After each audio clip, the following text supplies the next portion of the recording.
అందరికీ నమస్కారం. నేను మీ Naresh Kumar, economy faculty, BC study circle, Nalgonda.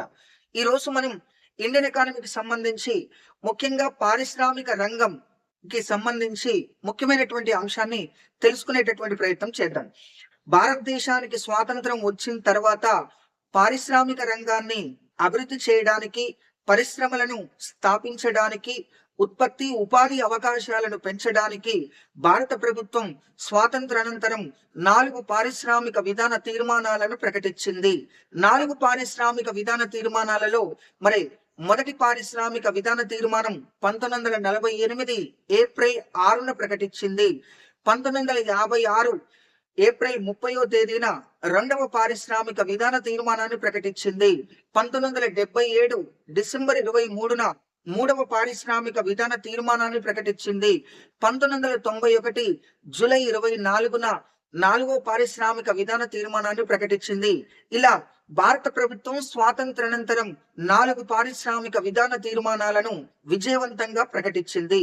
మొదటి పారిశ్రామిక విధాన తీర్మానం పరిశ్రమలను 4 రకాలుగా వర్గీకరించింది. 4 రకాలుగా వర్గీకరించిన పరిశ్రమల్లో మొదటిది ప్రభుత్వ రంగ పరిశ్రమలు, 2 మిశ్రమ రంగ పరిశ్రమలు, 3 ప్రభుత్వ అజమాయిషీలో గల పరిశ్రమలు, 4 ప్రైవేట్ రంగ పరిశ్రమలు. ఇక రెండవ పారిశ్రామిక విధాన తీర్మానం 1956 ఏప్రిల్ 30న ప్రకటిస్తూ పరిశ్రమలని 3 జాబితాలుగా వర్గీకరించింది.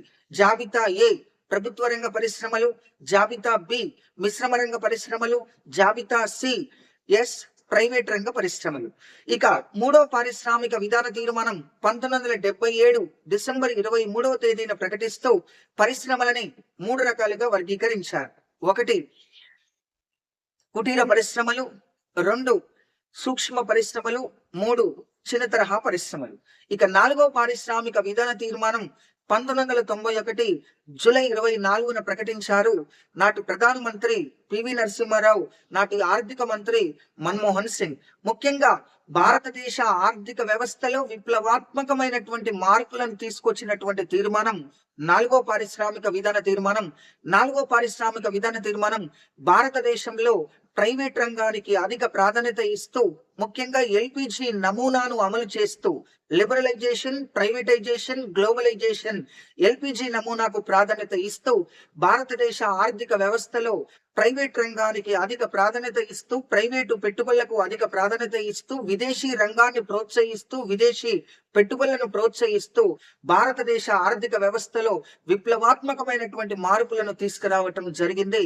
అందుకే భారతదేశంలో 4వ పారిశ్రామిక విధాన తీర్మానాన్ని నూతన పారిశ్రామిక విధాన తీర్మానంగా కూడా ప్రకటిస్తారు. Right, thank you very much. ప్రతిరోజు మనం బీసీ స్టడీ సర్కిల్ నల్గొండ ద్వారా మంచి మంచి అంశాలను తెలుసుకునే ప్రయత్నం చేద్దాం. Thank you very much.